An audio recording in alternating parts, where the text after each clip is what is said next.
عادل عەبدولمەهدی سەرۆکوەزیرانی پێشووی عێراق لە وتارێکدا کە لە هەژماری تایبەتی خۆی لە تۆڕی کۆمەڵایەتی فەیسبووک بڵاوی کردوتەوە نووسیوێتی عەلی عەلاوی وەزیری دارایی عێراق کەسێکی شیاو لە کاتی شیاودا هۆکارەکانی قەیرانی دارایی ڕوون دەکاتەوە.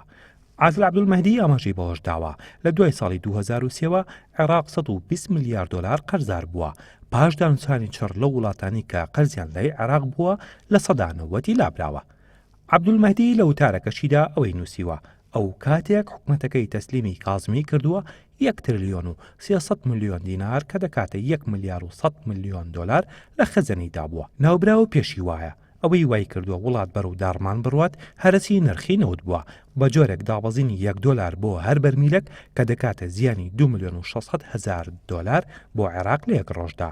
بەم ڕێژە هەناردەی ئێستا کە کەم کراوەوە بۆ 2 ملیۆن و 600 هەزار بەرمیل نەوت.